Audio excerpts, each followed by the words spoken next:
রাস্তা নয়, যেন আস্ত পুকুর। আর তাতেই মাছ ছেড়ে অভিনব প্রতিবাদ গ্রামবাসীদের। ডোমকল থানার সারাংপুর অঞ্চলের শ্যামপুর থেকে নাজিরপুর মোড় পর্যন্ত রাস্তার বেহাল দশা। রাস্তা জুড়ে বড় বড় গর্ত, হাঁটু সমান জল। কার্যত যাতায়াতে চরম সমস্যায় পড়তে হয় এলাকাবাসীদের। রাস্তা সংস্কারের দাবি জানিয়ে এলাকাবাসীরা একাধিকবার প্রশাসনের দ্বারস্থ হলেও কোনো সুরাহা হয়নি। তাই অবিলম্বে রাস্তা সংস্কারের দাবিতে এদিন বিক্ষোভ দেখায় গ্রামের মানুষেরা। মানসিক স্বাস্থ্যের জন্য সবার আগে যে নামটি মনে ভেসে ওঠে, সুস্থ মনের ঠিকানা মনোবীক্ষণ। যোগাযোগ নাম্বার 7477799513। দেখুন, ডোমকল থানার সারাংপুর অঞ্চলের শ্যামপুর থেকে নাজিরপুর মোড় পর্যন্ত রাস্তার বেহাল দশা। রাস্তা জুড়ে বড় বড় গর্ত আর তাতে জল ভর্তি। রাস্তা তো নয়, দেখে মনে হবে আস্ত পুকুর। কার্যত যাতায়াতে চরম সমস্যায় পড়তে হয় এলাকাবাসীদের। এক হাঁটু জল পেরিয়ে স্কুলে যেতে ছাত্রছাত্রীদের, অসুস্থ রোগীদের হাসপাতালে নিয়ে যেতে যে কোনো গাড়ি চলাচলেও সমস্যা হয়। জল ভরা গর্তে গাড়ি উল্টে প্রায় ঘটে দুর্ঘটনা। রাস্তা সংস্কারের দাবি জানিয়ে এলাকাবাসীরা একাধিকবার প্রশাসনের দ্বারস্থ হলেও কোনো সুরাহা হয়নি। তাই রাস্তার জমা জলে মাছ ছেড়ে অভিনব প্রতিবাদ জানায় গ্রামবাসীরা। অবিলম্বে রাস্তা সংস্কার না করা হলে তারা আরো বৃহত্তর আন্দোলনের পথে নামবেন বলে হুঁশিয়ারি দেয়।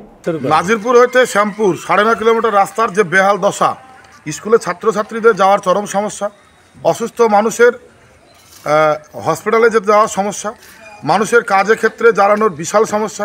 তা আজকে গ্রামের উত্তেজিত মানুষ একাধিকবার বিডিও এসডিও সবাইকে জানানোর পরে যে রাস্তার কোনো মেরামতির কাজ করানো হয়নি, তার প্রতিবাদ স্বরূপ আজকের উত্তেজিত জনতা রাস্তার পুকুরে মাছ চাষ করার উদ্দেশ্যে মাছের চারা ছেড়েছে।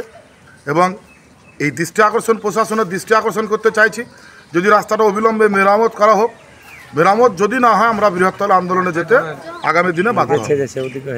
উদ্দেশ্য হলো মেন রাস্তাটা, অনেক লোকের যানবাহন যায়, লোকজন যায়, তার জন্য রাস্তাতে জল জমে আছে। তো রাস্তাঘাট হয়েছে না, মানুষের অসুবিধা হয়েছে, তার জন্য রাস্তাঘাট হয়েছেই না, জল জমেছে রাস্তায়। আমরা মাছ চাষের জন্য, আবাদ করার জন্য মাছ চাষ ফেললাম, মাছ ফেললাম। B Care Institute of Management and Technology ভর্তি চলছে civil, mechanical, electrical, electronics and telecommunication engineering কোর্সে। শিক্ষাগত যোগ্যতা: প্রথম বর্ষে ভর্তির জন্য মাধ্যমিক পাস এবং দ্বিতীয় বর্ষে ভর্তির জন্য বিজ্ঞান বিভাগে উচ্চ মাধ্যমিক পাস অথবা উচ্চ মাধ্যমিক ভোকেশনাল পাস। খুবই অল্প খরচে পড়ার সুবর্ণ সুযোগের সাথে রয়েছে স্কলারশিপের ব্যবস্থাও। রয়েছে বাস পরিষেবা ও হোটেলে থাকার ব্যবস্থা। আইটিআই পাস ছাত্রছাত্রীদের দ্বিতীয় বর্ষে সরাসরি ভর্তি চলছে। মেধাবী ও আর্থিক দিক দিয়ে পিছিয়ে পড়া ছাত্রছাত্রীদের জন্য রয়েছে 20% বিশেষ ছাড়। ঠিকানা NH 34 এর কাছে, কানফালা, নবগ্রাম, মুর্শিদাবাদ। যোগাযোগ নাম্বার 08967158821।